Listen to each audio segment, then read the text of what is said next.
Yang ketiga, Rasulullah kalau sudah berada di bulan Ramadan memperbanyak sedekah.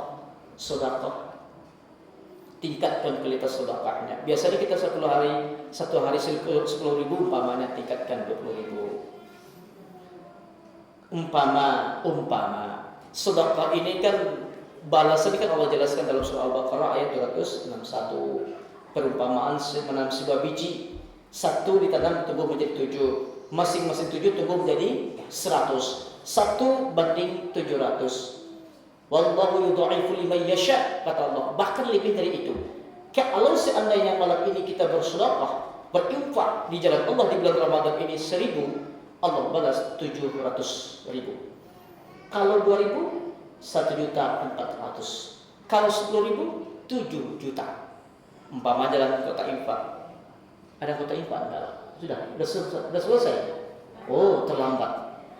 Tadi baunya yang dikasih dulu baru. Umpamanya, umpama seandainya Allah titipkan, datangkan malaikat rahmat. Nanti ketika kita keluar dari masjid, sudah menunggu malaikat 2 orang. Pertama, pintu laki-laki, yang perempuan datang keluar malaikat. Masing-masing ketika tanya, Assalamualaikum Bu, Waalaikumsalam. Ibu, mohon maaf tanya ini, Ibu tadi berapa infaknya? Cuma 5.000. Memang Bapak siapa? Aku ini malaikat rahmat, diutus oleh Allah untuk langsung mengganti cash atas infak yang Ibu berikan 700 kali lipat. Berarti kalau Ibu 5.000 tadi 3.500.000 ya Bu ya. Nih. Itu kalau seperti itu. Bapak tanya lagi, Bapak berapa Pak? 10.000 malaikat. Ini 7 juta. Kalau seandainya seperti itu Allah balas bagi orang yang bersedekah, orang berinfak, aku yakin dan percaya besoknya malam habis isi rumah itu sedekahkan Pak. Kenapa? 700 kali lipat cash. Tapi kenapa enggak cash? Disinilah ditanya imannya tadi. Percaya enggak tuh hasil daripada orang yang bersedekah? Coba kita telah selama ini, ada enggak orang yang selama ini rajin sedekah, rajin infak, rajin berwakaf, orang yang bangkrut hidupnya? Ada enggak kita temukan? Belum kita temukan Pak. Si Anu itu dulu orang yang kaya loh, sekarang miskin. Kenapa? Gara-gara rajin bersedekah. Ada enggak Pak? Enggak ada. Kita yakin itu Pak. Kita percaya itu. Cuma hanya saja implementasinya mana. Ini yang kurang kita. Kita yakin, tapi belum mampu berbanyak. Nah, makanya Rasulullah pernah ditanya oleh para sahabat, wahai junjungan, ya, Allah itu kan kaya, maha kaya. Bagaimana caranya mengambil kekayaan dari tangan Allah? Kalau kamu mau, kata Rasulullah, iya, sedekah, maka kamu akan kaya. Yang keempat, Rasulullah memperbanyak minta ampun selama di bulan Ramadan. 4 amalan kebiasaan Rasulullah ketika berada di bulan Ramadan. Tingkatkan, maksimalkan salat sunatnya, maksimalkan baca Qur'annya, maksimalkan bacaan sedekahnya, dan maksimalkan juga memperbanyak minta ampun. Ini dengan hal inilah mudah-mudahan insya Allah kalau kita bisa picu dengan itu, insya Allah 1 Syawal bisa kita raih gelar yang Allah berikan nanti ketika kita wisuda pada 1 Syawal, mendapatkan gelar takun itu, orang yang bertakwa. Terakhir kita mengambil kesimpulan, karena Ramadan ini adalah sebagai ajang perubahan, kita belajar dari puasanya 2 makhluk Allah yang berpuasa. Ternyata yang berpuasa ini kan bukan manusia saja Pak. Makhluk Allah selain puasa manusia itu ada berpuasa. Apa yang pertama berpuasa? Ular Pak. Ular itu berpuasa. Ketika ular mendapatkan stok makanan yang banyak, dia menyendiri Pak. Nanti dia berpuasa, setelah ganti berpuasa, dia berganti kulit puasa, ularnya. Cuman ada menjadi catatan tersendiri, ada beberapa item menjadi catatan bagi kita kalau puasa ular. Pertama, sebelum ular itu berpuasa, namanya ular. Setelah selesai berpuasa, tetap namanya ular. Yang kedua, sebelum ular itu berpuasa, bentuknya menjijikkan. Selesai berpuasa, tetap juga sama.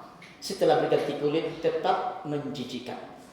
Yang ketiga, ular termasuk binatang predator, pemangsa. Selesai berpuasa mengganti kulit, tetap juga sama Pak. Tetap makhluk predator, pemangsa. Yang keempat, ular sebelum berpuasa dia memiliki alat pelindung diri yang namanya bisa, racun. Setelah selesai berpuasa tetap juga mengandung racun.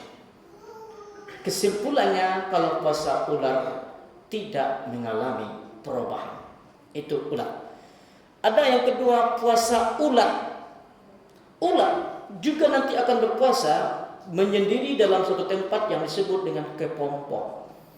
Kepompong. Orang ahli biologi mengatakan ada yang berpuasanya selama 21 hari, ada yang mengatakan 40 hari, penemuan sainsnya. Terserah. Yang jelas dia tetap berpuasa.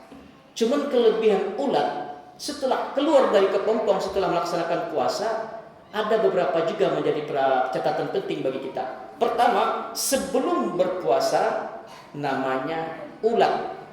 Selesai berpuasa namanya kupu-kupu, berubah.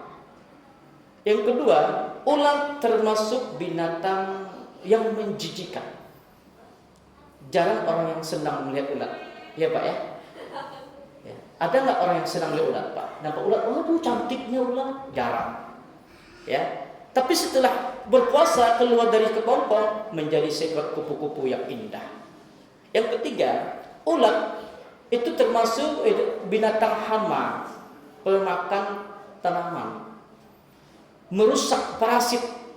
Selesai berpuasa selama di kepompong atau tempat kepompong, keluar menjadi kupu-kupu yang indah. Ternyata kupu-kupu makhluk yang membantu penyerbukan tumbuh-tumbuhan, membantu perkawinan tumbuh-tumbuhan melalui makanan yang dihisap dari tumbuh-tumbuhan sendiri. Yang keempat, kupu-kupu ulat sebelum berpuasa tetap jalannya melata. Selesai berpuasa menjadi seekor kupu-kupu yang indah. Allah berikan sayap, dia bisa terbang kemana-mana, dipermudah perjalanannya. Nah, yang jelas kupu-kupu sebelum berpuasa ulat ini tersebut juga ulat ini juga termasuk binatang yang menjijikkan ketika melihatnya, dan samping itu juga kurang bermanfaat.